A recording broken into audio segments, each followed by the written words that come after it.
Live from HMD Studio, it's Stay Busy with the boy, Armon Sadler.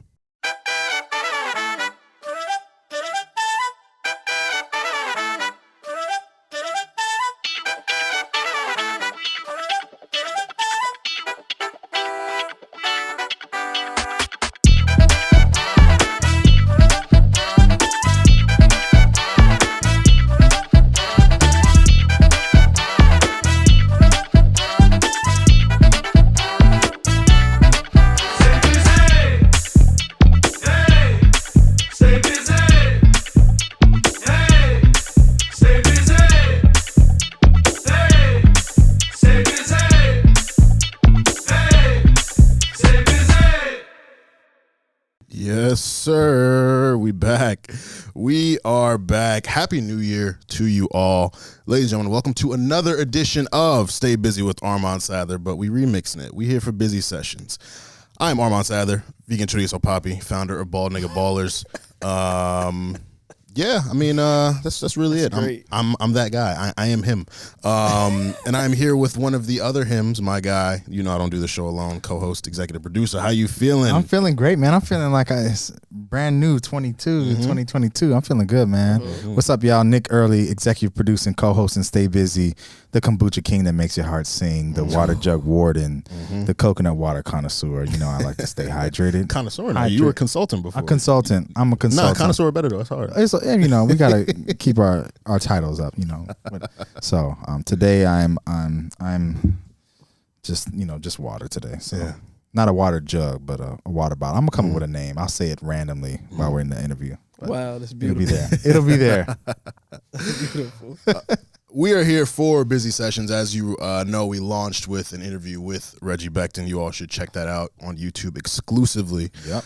But we had to bring you another incredible artist who is also a member of The Village. He's got the silky vocals, the impeccable songwriting, the incredible personality, a good brother of Alpha Phi Alpha Fraternity Incorporated. You could tap into Enough, tap into Sinking Sand, tap into Heaven, Apartment 706, his feature on Saki's project. The man does it all. And we are so very excited to have the good brother, Eric Penn, here. Eric, how you feeling? Feeling great. I don't have any of the crazy alliterations that y'all just dropped. I'm so impressed, man. Those are crazy. But I'm super excited to be here, man. This is going to be an amazing conversation. I respect you guys' podcast. I respect the work that you guys have put in. So I'm excited to get into it. Yes, sir. Let's do it. Thank you. So honestly, let's just jump right into it. Fuck all the little pleasantries. Wow. And shout out to Kieran though, love you. Shout out to new listeners, returning listeners, all y'all. Thank you for tuning in. But I like to just start my interviews just getting to know how the person is feeling. So just genuinely, like, how are you? That's a good question. Damn, I didn't even think about that. I don't know, man. I think that one thing that I'm attempting to do is stay present. Yes. You know, the world is gone mad, to say the least. But I'm just trying my best to stay present and enjoy like every single moment. You know, sometimes it's hard to like zoom out or zoom in. I mean, we do so much zooming out or like zooming in. Like, what do I got to do 2 weeks from now? What should I have done like 2 weeks ago? Yeah. But right now I'm just trying to say, all right, bro, like take it easy and just enjoy what you're doing at this moment. So, I mean, I don't even know if I would call it being happy. I'm just trying to be very, very intentional on being present. Mm-hmm. So, like, I'm here. I don't have my phone in my hand. I'm going to enjoy this podcast right now. No, I'm reading a book called Win the Day right now by Mark Batterson. Mm-hmm. Check it out. It talks about, you know, he starts the book with some crazy stat that, like, you know, people spend like 70% of their life thinking about what happened in the past and what's going to happen in the future.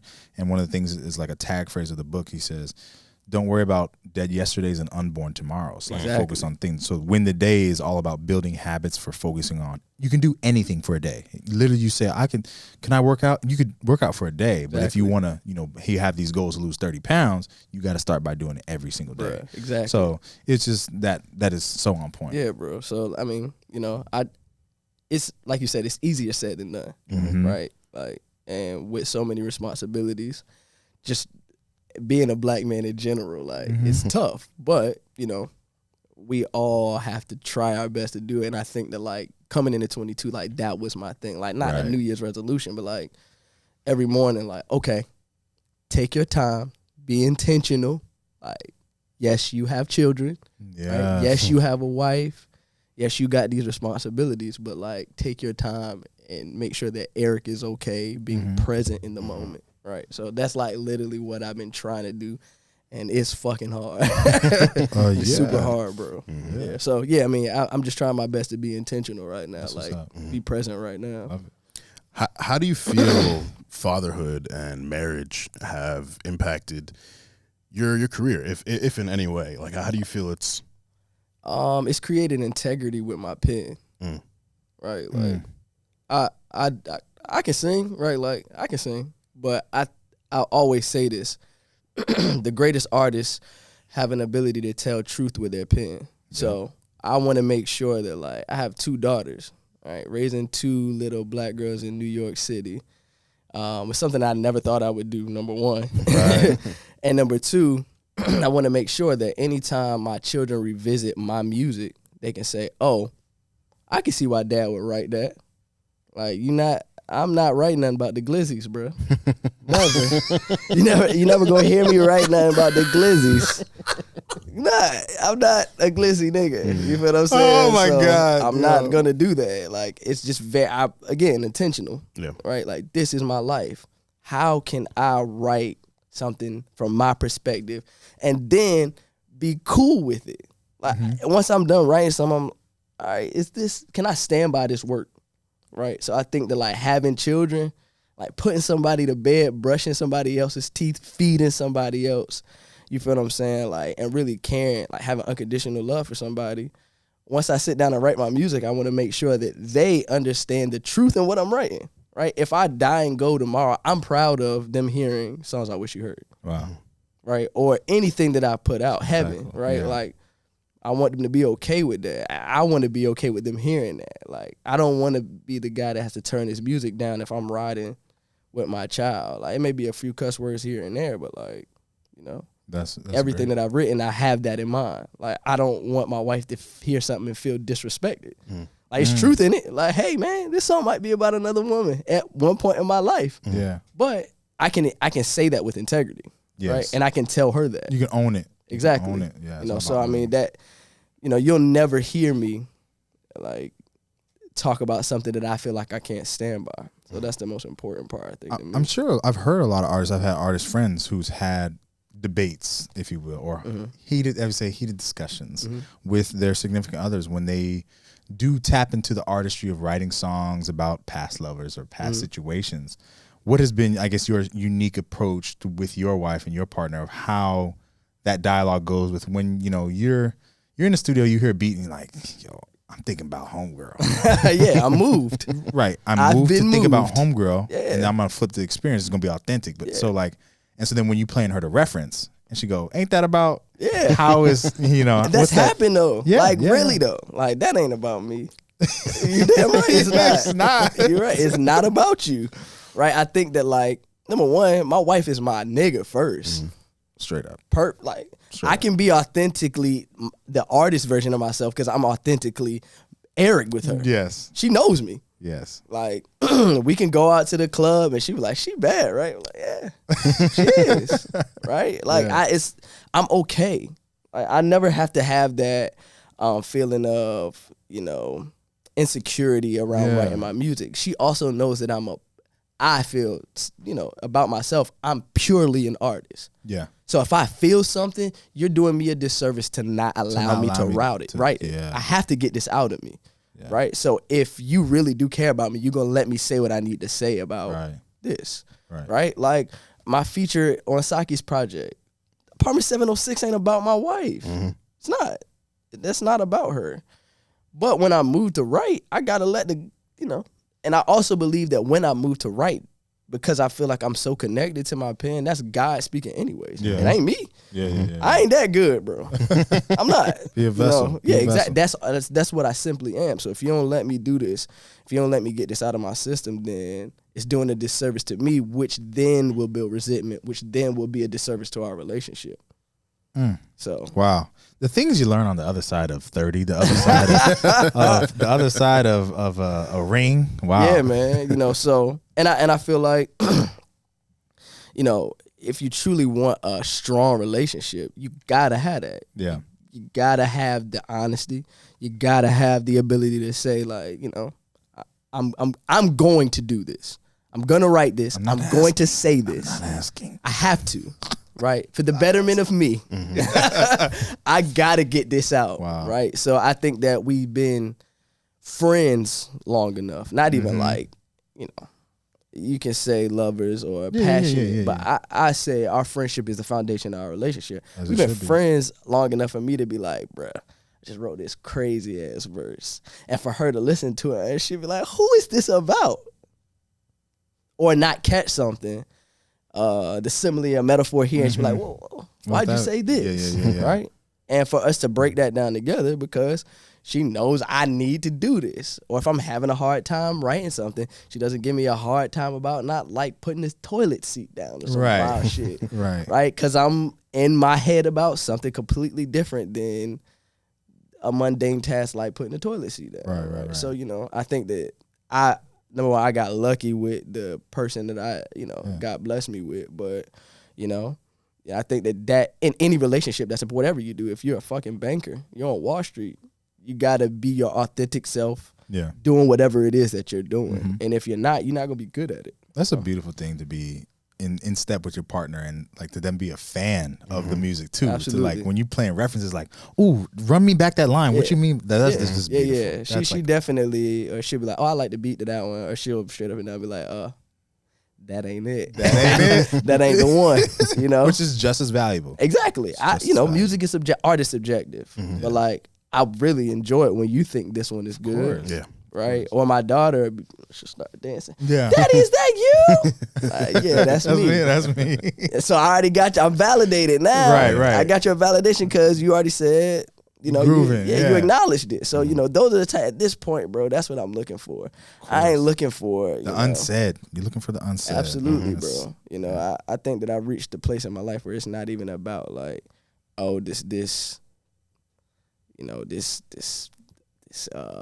famous person, are they looking for it? Like, bro, I know how good I am at this point. The 10,000 hours is in the rear view for me. So 10,000 hours is in the rear view. Yeah. That's what be writing. Yeah, so like for me it's like, can I get my daughter to dance with this like chord progression I play before I put some drums up there, like a daily goal. Right. Is she gonna rock with this? Right. Because if I can get this 3-year-old with all this innocence to do it, if I can put a couple things here and there, I can get the world to dance to this. So this man is he's spitting out. Woo, getting into it. I love it. Speaking of the validation you mentioned earlier, you know, you've been recognized by some pretty big platforms recently. We got New Branches, we got R&B Radar, Joe Budden podcast played your man. Like, how does that feel? Like, you don't strike me as the type to strive for that validation from these platforms and from these famous people, as you so spoke. But the comments that I've seen from people on Twitter about your music, this is the most beautiful voice I've ever heard. Like all those things. Like, what's that mean to you at this stage? it's cool. It's like, it's cool. But again, like, you know, I much more value my muses to say it. I think that it's dope, especially the Joe Budden one, because I was really outside when Joe Budden was that guy. Like, I drove around in my car to Mood Music 2 and 3. Wow. Like, I really drove around to him, and I know his place in this, you know, sequential set of music. I know why there is a person really speaking about his emotions and rapping about it, because Joe Budden was really the foundation for that. Yeah. We really got that from Joe Budden in 2008 and 9. Like, I really was like, wow. And then Drake came with, you know, with the ability to kind of put it on a bigger pedestal. He blew the top off. Yeah. He did. But like, for him to do that, I was like, whoa. Well, however he found it. He's more than Pump It Up, y'all. Yeah, He's whoever. more than Pump It Up. Yeah, whoever, you know, Ashley is that introduced him to that song. That's great. You know, so that was a really, really cool thing for me. And again, like, I'm a church boy, so like the shouts from the congregation, they've been happening my whole life. Because that's what I look at it as. The social media is just a shout from the congregation. Just you don't know these people necessarily. Yeah. And I'm glad that, you take the time to look at this dude that has no connection to you, right? And say that this thing is good. But, I'm trying to make sure that, like, I feel like art is something that's internal. So I search for it. Like, did it strike you? Yeah. First, that's like my first thing. Did it strike you? Did this thing you just did it strike you? All right, it did.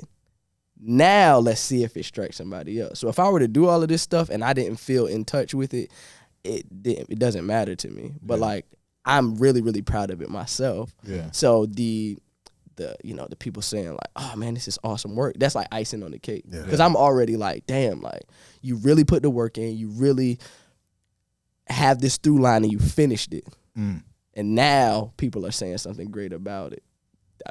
I'm happy about it. But who wouldn't want that? Yeah. It's just icing on the cake. Who wouldn't want that? Yeah. It's just icing on the cake. I'm a pretty even keeled guy when it comes to like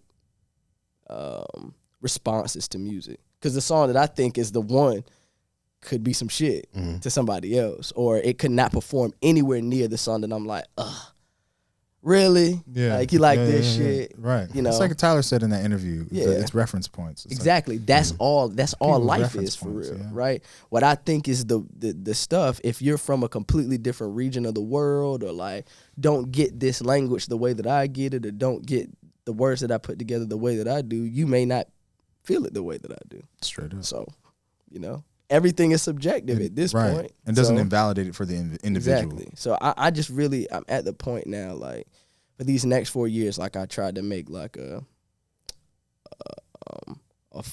4 to 5 year plan. It's 4 years. I haven't got to that last one yet, but like a 4 year plan where I'm knocking out stuff and I'm really doing it for like not for the measurable goals aren't for outside interference or outside influence. It's just for me right now. Like make 100 songs that you like. So if I make 10 songs and 2 of them are 2 that I like, the other 8 don't count. It's 2 songs. Yeah, I still got 98 more to go. Right. So like right now, that's kind of where I like how do I get the most out of this for me right now? Right. Not for those other 8 could be hits to somebody else. I'm also still continuing to work ethic, but these are the 2 that I like. The 8. Maybe I can use them for somebody else. Maybe it's a song for another human. Exactly. Get a check for somebody. Listen. Exactly. It could be a sync. It could be a reference track for somebody else. But like, I'm just trying my best to like, what is it that you want out of this shit, man? You, not like anybody. Just what do you want? When did it make sense to you? A year and a half ago. That's what I told. Like we were talking earlier. I said I feel like for a black man especially, life doesn't really you don't really start to understand or really start to like start piecing this shit together until 40, bro. Like I was 32 trying to like does it even make sense? Right? Like even if you're super successful in your 20s, you're super successful as a teen, like developmentally and cognitively, I don't think that I truly understood. I had a daughter at 32 and I still wouldn't say I got it. Like I truly would not say that I got it on every single morning, like waking up 6 o'clock in the morning, feeding somebody else and not feeling some like sort of like, oh, why do I have to? Goodness gracious. Being grateful for these moments. You're not getting shit out of life unless you are grateful for it. Like at 32, I was like, man, it's so early in the morning. I was thinking of all of these negative. Everything had a negative connotation, right? Like, dang, man, like when is this gonna pop for me? When is it gonna? Now I'm just like, dang, man, both of my daughters are healthy. Like, that's the first thing. Exactly. Amen. That's the first thing I wake up to. My daughters wake me up. Oh, man, my daughters are healthy, right? They're waking up. That's where my mind is. All right, my wife is healthy. Like I'm healthy. You feel what I'm saying? Like everything is, I have the ability. A lot of my friends now, we're at the age where people are dying. Like literally, like niggas is dying. Let's talk about it. Not from like, gunshots, but like not taking care of yourself. I have the ability, if I want to, I can go put on my tennis shoes and run down the street. I have that ability, right? I'm well enough, physically able to do that. Yeah. Like that's where my mind is. So I think that those things, just being grateful for like having the opportunity to do things, just the simple mundane things, is when I started realizing. Now that I'm thinking about this, I know the other stuff's coming. Like I put in the work already. That stuff was already happening.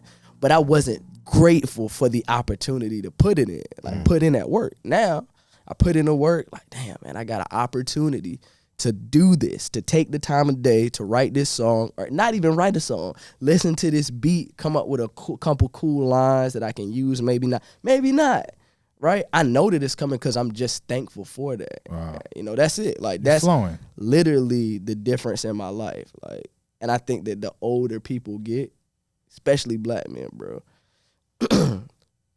your success starts coming in where you're not like hungry. Like, I gotta have it. It just comes when you When are you doing what you're attract, supposed you to don't do. chase. The energy, exactly. Don't The chase. energy that you want, as long as you have it, it's gonna come towards you. I think that like now, I don't have a question of what my next project will do. I don't even question it. I know how good it is. That's taken care of. I put in the work. That's taken care of. I know where I want it to go. That's taken care of. You feel what I'm saying? And I'm doing what I'm supposed to do. Wow. So wherever it goes, it'll go. I've told God where I want it to go. He heard me. Yes. So now it's just And there'll about be the work to put it to where Exactly. you know, I wanted to go here. Well, this is the work needed. I'm gonna do that work. Right. exactly. So now Controlling what you can control. exactly. Instead of being stressed out about something that's not out yet. Because that's what I used to do. Bro, you know how crazy that, if you really sit back and think about how logical it is to stress out about something that has not seen the light of day yet. Yeah, it's illogical. It's not smart. It's stressful. It's Drives you stupid as crazy. shit. Yeah. Yeah, like what am I doing? I used to like sit back like, are they gonna like it? What the fuck are you worried about that for? It's not even out. It's It's not not even out. It didn't get a chance. It's not out, bro. Oh, man, that's funny because we have these conversations with our own respective art. Me as a musician, him, as a journalist, and him putting out Exactly. content. It's just Is it? I literally like Armon will put out something, and it's great to hear somebody say like, "Oh man, yo, this article's crazy," and I Right. tell him like, "Yo, this article was hard, right?" right. But what does Armon think about the article? Right? I can tell you that hindsight's hard. Yeah. I don't give a fuck. Yeah. What does Nick think about it? Though? Facts. Right? That's like, I think that like that is the next step to like truly like upping your game. You know this shit. Like I heard KD say this the other day, and I'm a huge basketball fan. I played. I was solid, but like I love the game. I love basketball the way I love music. I see it the same, right? So he said, it's cool if I have a 33-point game, 9 boards, 7 assists, but I truly know because my minus was a -9. So I knew I was out there bullshitting. Oh, yeah. I knew I was out there bullshitting. Yeah. Even though we won and my stats look great. But +9 when I was on the court, my plus minus when I was on the court was a -9, Yeah. which means I wasn't helping my team tonight. Yeah. It's the same thing. You can say this shit's great. I know this is some bullshit though. That's a super high level sports wrestling for y'all. I hope y'all caught that. I love that though. But yeah, like I look at it like that. Like I'm so concerned about, Eric, did you really do your best? That's the way. I think that's how you'll get the most out of life. If you know you did your best, you execute at your highest level. Me and my cousin, we were watching a while back. Shout out G. We always say shout out G. Every episode. Shout out G. That's the cousin who went to Kick It 10. Oh, so sick. He's a hooper. So What's we good? always 757. You know what it is. we're always talking about hoops and references. But we were watching Usain Bolt when there's this compilation on YouTube where it's like it's all 3 years when he run gold, all the golds, and it shows all those races. And this point, where he's like. In the head, we were talking. He's like, "Yo, Usain is a nut, bro. Like he's out there, like he's not seeing left, right. He's racing him because there was one he dusted folks, and he crossed the line, kind of like, Damn, kind of mad. You're like, that's gold, bro. Or it was a trial. He's like, dang, I missed the time. you saying running with him. You know what I'm saying? And so I think that goes to your point. There's just like, you get to a point where it's just like, nah, did Eric move the line today? Like, did I move the line today? Exactly. You should be singing your praises and be like, I didn't move the line. Nigga, I came up with this bullshit. It happens in the studio all the time. Like, Eric, we need a hook. All right. How you like, oh, this is great. Nigga, no, it's not. It's terrible, bro. You know it's bad. Yeah. You know it's bad. And I'm telling myself that. And I'm like, all right, man, I'm glad you like it. But then I submit something, and then in the back of my mind, I'm like, that wasn't your best work. Yeah. That wasn't your best work. How do you find peace in general? What are the things that bring tough. you peace? That's tough. I think that's hard. I don't know yet. Like, I'm still trying to figure that out. I think we talk about like getting to that age 40. That's like my journey. Okay. To find that thing. Like, there are peaceful moments in life, but trying to find the habit of having peace is kind of really difficult. Right? Life is stressful. Like, having 2 children under 4 years old is very stressful. Yeah. Right? I find peace in them, but the day-to-day task of having 2 children with no help in New York City is very difficult. It's work. Right? It's very difficult. Even though those are the 2 most precious gifts I ever have, it's just a difficult thing to do. Every day. Making music is peaceful, but not finding the words that you want to find at that time is that's a different kind of stress. PBI, terrible. Having the feeling but not being able to have the words is it's terrible. It's a different type of frustration. Right? Yeah. So, at times there are things that bring me peace that frustrate me, and there's times that those same things frustrate me and don't bring me peace. So like I'm trying to find like that, the habits. Like I meditate. Going to the gym is one of the things right now that's like I can settle in. Yeah. Right? I'll find it. Gospel music. Bro, every day. First thing I listen to every day is gospel. Yeah. Gospel music, West Side Gun. Gives me peace. A different type. Yeah, West Side Gun, I would say. Mac Homie brings me peace. Like, even though I'm an R&B, I guess I'm R&B. People classify me as R&B, but I don't really listen to a lot of R&B music. Oh, really? I don't. Okay. I don't. What do you listen to? West Side Gun? What rap. Else rap, you're right. Rap music. For the pen? Because you're driven by Penn. So when you first hear a song, you listen to Penn. Absolutely. First. That's why Frank Ocean is our generation. Frank and Kendrick are like my goats. Oh, bet. Because I always put them together too. Yeah. They're the reference point for me. Okay. They're like the standard. But it ain't Frank though. It ain't Kendrick though. It gotta be there, yeah. Yeah. That's kind of where I am. Or like when we're mixing a song, like there's specific things that I go to listen to. Right, then I'm like, all right, if it's here, that'll bring me peace, right? Like, oh man, I just did a song, it's called Hit and Run, and then we listened to Rock the Boat right after it, and I was like, the Aaliyah joint, yep, because that's my reference point for mixing. It's it's perfectly mixed. It is. There's absolutely nothing wrong with the way that song is sonically.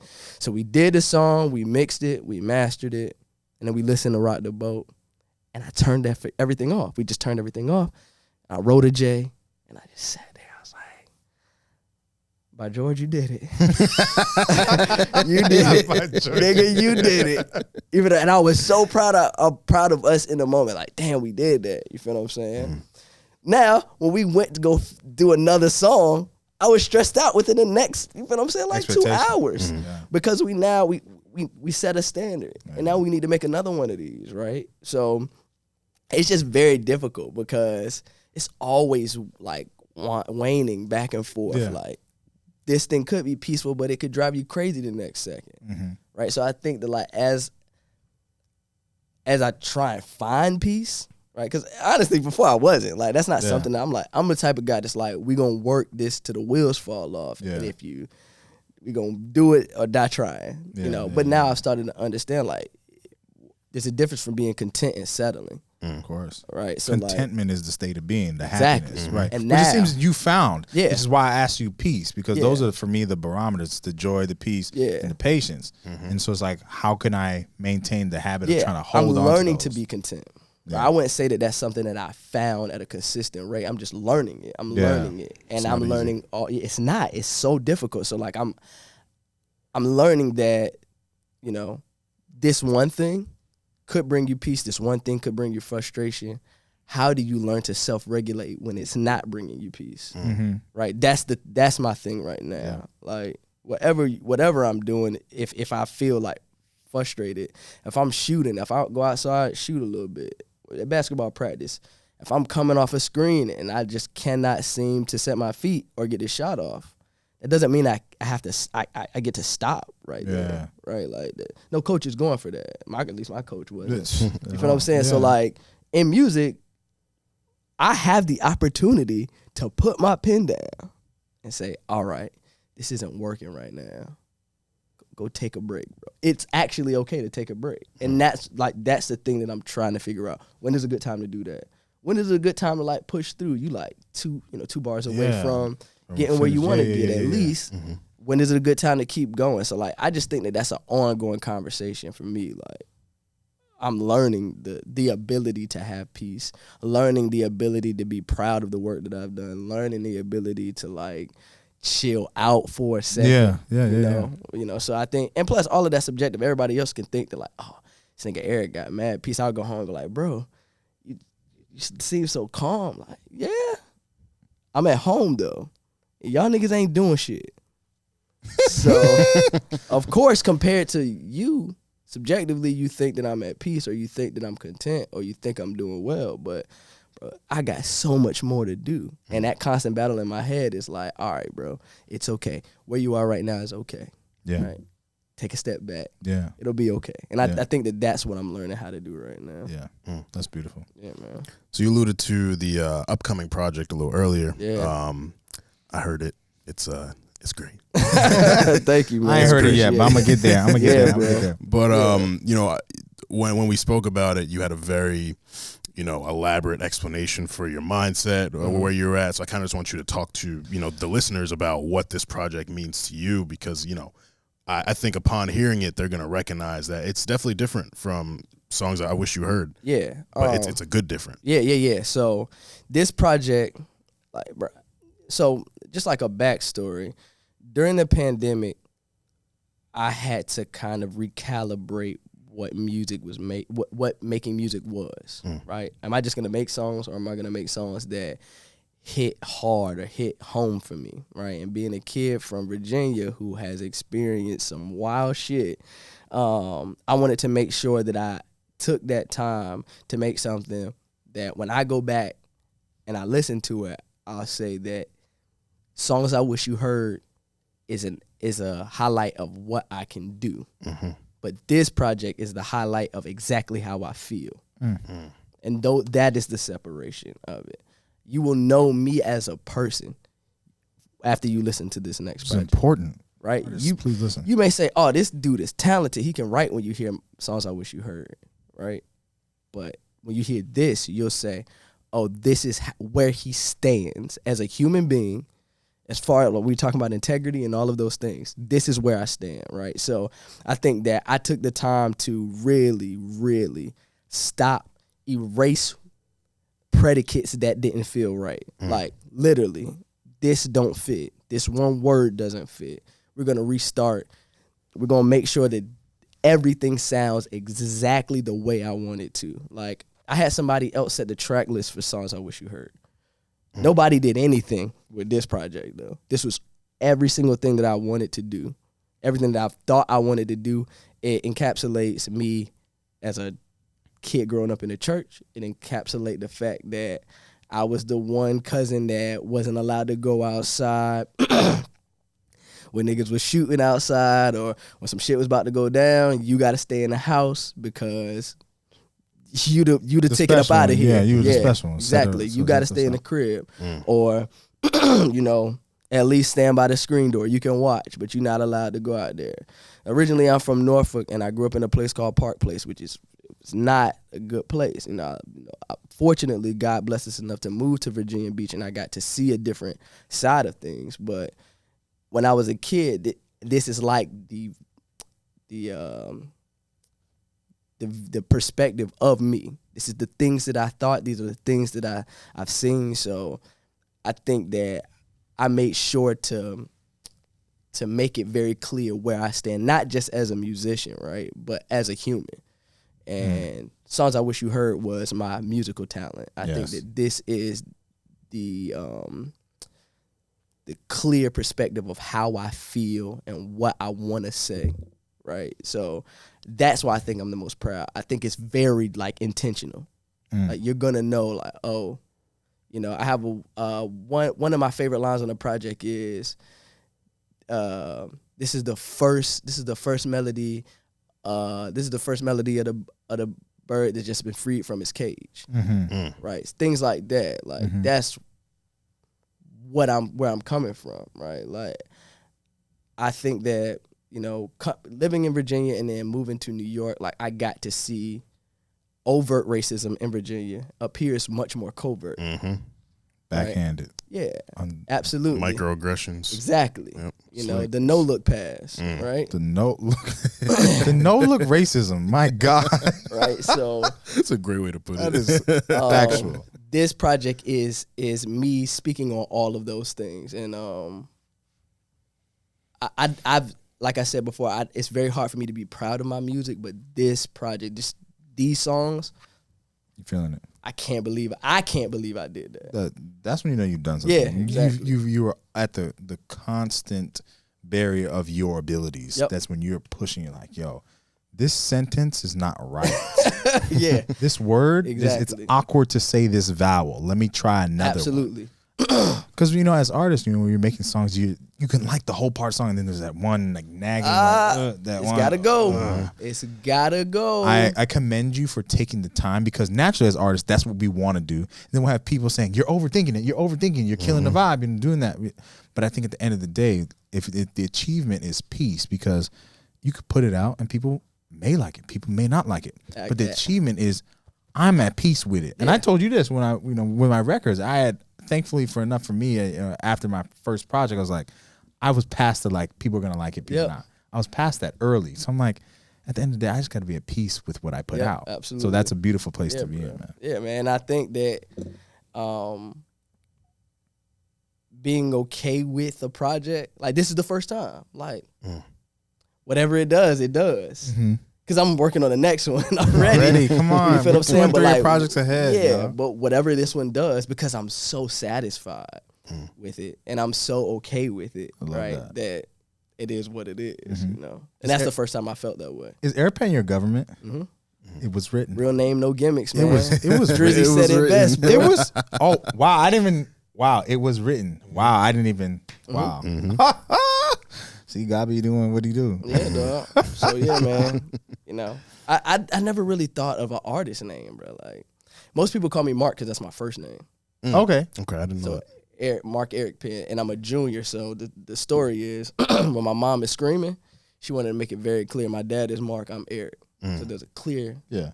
When she was screaming, it's Eric. That's common. Yeah. When people have like juniors, or if you're not go by junior, you go by your middle name. My middle name. But everybody in my family, I have a huge family, is little so and so. So to my family, I'm Lil Mark. Got you. You know. But to my mama, Eric.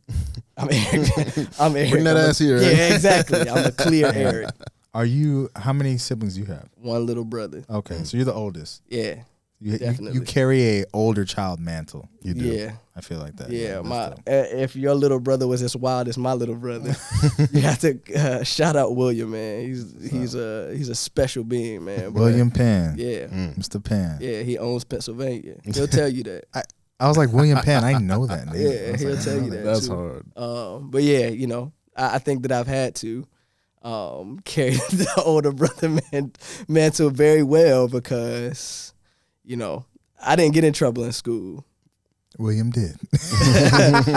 William got kicked out of school, you know, so like, he's one of the most pure people I know, which is why I love him. It tends to work out that way. Yeah, he's a purist. He is the epitome of pure. That's so dope. He's not going to be anybody but him. They fight for it, and that's why they get in trouble. Exactly. Don't say that shit. At 6th grade. Don't come over here looking at my paper without asking. You know, or some real shit like. I'm sorry. You said it's a test. You said nobody can look. That goes for you too. And he knows his mother is a teacher too. So he know he can get away with little things because he got all the tools on his tool belt are sharp, you know, because he grew up with a teacher. If you ask your teacher not to look at your paper, you can do that. Wow. You told everybody at the beginning of class proactively that nobody should be looking at papers. So he's going to use that just to be an asshole, though. Right. What you going to say now? What you going to say now? You know, so yeah, shout out Will, though. So I'm always interested. Nick and I have extensive R&B discussions. You know, the state of R&B these days. Who are the people who are restoring the feeling or giving a new feeling? And so I'm always interested in artists' perspectives on the genre and where it currently is. So how do you feel about R&B in general? Who are some of your favorites? You know, what are some things that you would like to see? Maybe if there's anything you feel is lacking. I love it. I think it's strong. I think that it's a new wave of a bunch of young dudes that are amazing, bro. Dylan Sinclair, Smart Justin dog. Conrad, Just got hip to him. He's great. amazing. Fabo, amazing. I got to run that back on Facebook. Fabo's good. I ran it It's once. so Aquarius. I got to run If it you back. got the name So Aquarius, you already got No, me. you're gonna get a benefit of the doubt Yeah. run just Yeah, because man. I need to hear how And Soulio Aquarius is. Yeah, and I feel, you know, especially with Fabo, especially the ability to write is what carries him. I just think that it's in a strong place. I just heard JD say this though, and I think that a lot of people are looking for traditional R&B in this genre or where the genre is right now, and that's impossible. I've never heard it said like this, but it makes perfect sense. Jermaine Dupri just said it. There are no real traditional R&B producers or R&B artists mentoring the next group of R&B artists.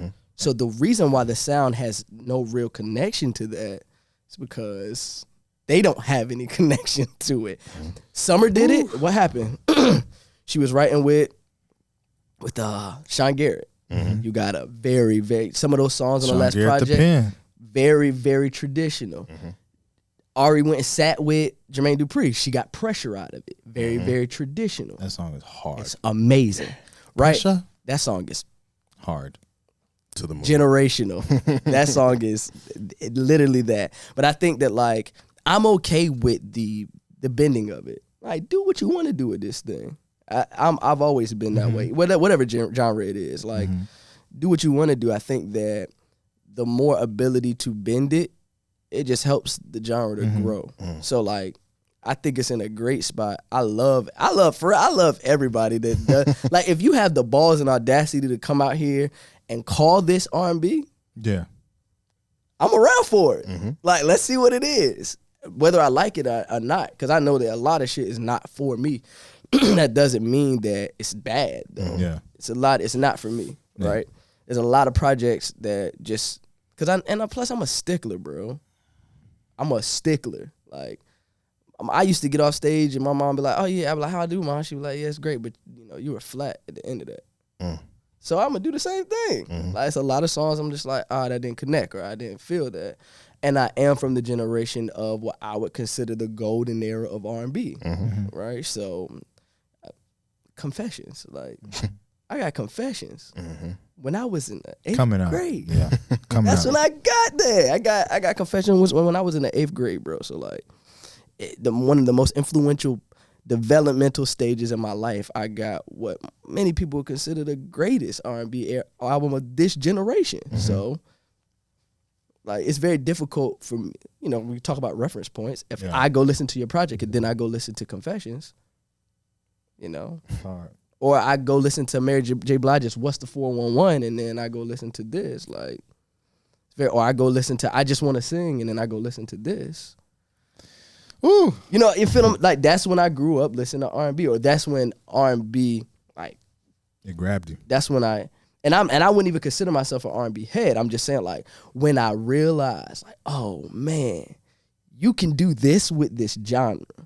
It was Music Soul Child and Music is Usher. up here for me. Yeah, he's my Both of number them. one. Both of them are just like way up here. He's my number one, right? Because cadence wise, he was able to Free. herky jerky it. Free. Right? Like, this I say I use it. I Everything. look at it like basketball. Like he has a very like herky jerky cadence. It's not smooth at all. He was able to like take it and make it sound like a rap cadence. Like a lot of those songs, But still singing. make it sound immaculate. Still singing though. So like, yeah, I think that Lucky Day. We said that. Lucky Day, killing shit. He's the one right now. He's killing shit. He's the one. You know, her of course. and Summer, Lucky's of very course. Lucky season too. Yeah, bruh. He's an older cat. Yeah, dog. You can tell though. Like, Of course. You're not coming out here just dropping anything. He's not coming from that, and he comes from. You can tell he was in the. You got to sing. Yeah, you better sing. You have to, right? It's like requisite, and that's what I feel right now. For me, it doesn't draw me to a lot of things. Right? It's not requisite. Like the ability to sing is not requisite. it's not, and it's like people almost like in a strange way. I get into debates with people. It's like, well, the song is just a vibe. It's just this. I'm like, but if we're gonna call it something, and yes, the song is a vibe. Yes, the song, all that. Yes, but it should be that. Yeah, right. As we were talking about back there, the first thing that we do, it should be sound singing. good. Yeah, it should sound sonically. good. That is what it's Right. supposed to do. When we're talking about moving the craft forward and doing certain things, it's just like this person's not really singing well. No. Truthfully, like yes, I'm feeling a lot of emotion. I'm a lot of this, like, but it's not. If we're talking about the craft of singing and what it's doing for R&B, it's not doing anything for R&B. Which is what happens when you have to step out on that stage. Right? When you got to step out and actually do this, it's very clear to separate who can do that and who can't, right? So that's why I say, like, do you. Yeah. But eventually everybody, there comes a time when everybody has to get up, grab this microphone and sing, right? There's certain people that don't take the craft seriously. We talk about craft all the time. Right. You be listening. Every we talk about episode. craft. Take the Craft. I'm looking in the seriously. camera. Craft. Right. Craft. And then that's when you separate yourself, right? We've seen a bunch of people not being able to step out there and literally that's what you're known for and not be able to perform that thing. You got to take the craft serious. And that's also too, like what your point you're saying. Like, it's not, the onus is, to me, is not on the old heads. The onus is not on the old heads to be like, because I don't know. I feel like when you love the craft, you go back searching for more craft. Of course. So it's like people I think are just not in love with the craft right now. Well, why would you be? I'm real. Okay. In truth, why? I say this we're speaking from a place of love. Right. When we did not know, right, that there was an automatic monetary gain for the love of this thing. Right. That's what we speak from, right? I did this. I woke up and wrote in my book or wrote poems because I loved to. The foundation was writing. Yeah. Or being able to knock a run out that I heard Smokey Norfolk do. Not because I was getting any money from that. Now, though, why would you do something? Because there is immediate monetary gain from a lot of this stuff. If I come out here and I give you one smoking single, I can go buy my mama a house in 6 months. Yeah. That doesn't necessarily mean you love it. Yeah. Also, we can literally take this in any form, any facet. The reason why basketball players used to love the game is because a rookie contract was not saving you. You had to get on your second to third to really be a wealthy person. Yeah. These dudes on that rookie scale extension, They're going stupid. 150, 160. They're going stupid. The reason why Ben Simmons can sit out is because of his rookie max. He can sit out.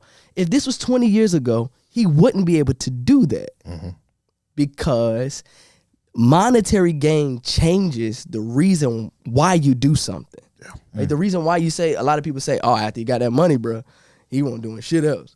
That money changed him. He didn't want to work no more. Right? That's a fact. We did things. Like, that was the innocence and purity of our generation. Yeah. I did shit because I truly wanted to do Love that it, thing. yeah. And I'm not saying that everybody in this generation does that, but at the end of the day, if I know I can go out here and I can go do this thing for 3 months and blindly walk into $1 million and not do that 2 years from now, You'd be dumb to not. why would I you not? could. Yeah. Right? I been on this track for 10, 12 years because I truly and genuinely love to create music. And that's the only reason, right? It's somebody that don't love something, not gonna do something for 10 to 12 years and not see any monetary gain from it. So a lot of things in today's society is based off of, oh shit, that nigga up. Yes. I'm trying to be up. Yeah. I'm gonna go do this shit. Everyone got some music. Everyone. Yeah, I got a little bit. I've been working on this. Like Antonio dropped a single, didn't he? Yeah, Antonio Brown. But why not, bro? You famous. 7 streams of income. Shit. I mean, at the end of the day, that's just, you know what I'm saying? Yeah. There's, to me, in a lot of these situations, there's no right and no wrong, but you do have to know the why. Yeah. There's a why. The why. You got to know the why for a lot of this stuff. I don't know where that leaves us, but Bro, yeah. Wow. No, it's true. It's very true. But without, for sake of not dragging this out for another 2 hours, because I can go into a whirlwind of things. Just yeah, bro. But no, I think that's a great point to kind of wrap it on that. The why. Your why. It goes back. Everything goes back to your why. Your why might be different than mine. Yeah. This young man's might be different. This young lady's might be different. Don't mean that she wrong for doing it. Don't mean that he wrong for doing it. The why. That's why you're doing it. It's just the why. And I'm cool with it. I like it and I love it. As long as you do too, man. Right, you do what you got to do, man. But I know why I'm doing it. So straight up. That's all that matters. Straight up. Eric Penn, y'all. Eric fucking Penn. Oh man, thank you. Of course, thank you man. so much. I had a great time for pulling up. You all have a treat coming. Huge. He performed Sinking Sand for y'all, and the sand was sinking. Go ahead. The sand was sinking. So we gonna let y'all get into his in-studio performance of Singing Sand, but make sure that you subscribe to the YouTube channel. Tell a friend to subscribe to the YouTube channel. Follow Eric Penn on social media. Check out the music. Enough. Sinking Sand, Heaven. He got more, and there's more coming. Check it. There's more coming.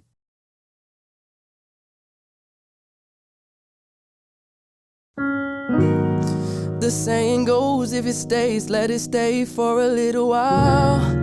But if it goes, let it go, even if you long for it. What if it leaves and it leaves an open wound that consumes you, and a smile that you put on that's a mile long won't even mask it up. Sinking sand, I fell in sinking sand, sinking in, never to see again when the blind leads the blind. The best view is from behind. Hindsight 2020, would you still power forward with a look like Dirk seeing shit from the outside? Would you round third head to my crib in the nighttime? If the sex right, probability is high, I'll be there every night. Well, at least a couple times. You can't say that we didn't try. You can't say that we didn't try. The saying goes, if it stays, let it stay for a little while. But if it goes, let it go, even if you long for it. What if it leaves and it leaves an open wound that consumes you, and a smile that you put on that's a mile long won't even mask it up. Sinking sand, I fell in sinking sand, sinking in, never to see again when the blind leads the blind. The best view is from behind. Hindsight 2020, would you still power forward with a look like Dirk seeing shit from the outside? Would you round third head to my crib in the nighttime? If the head right, probability is high, I'll be there every night. Well, at least a couple times. You can't say that we didn't try. You can't say that we didn't try. You know how sayings go. This is how sayings go. You know how sayings go. You know how sayings go. This is how sayings go.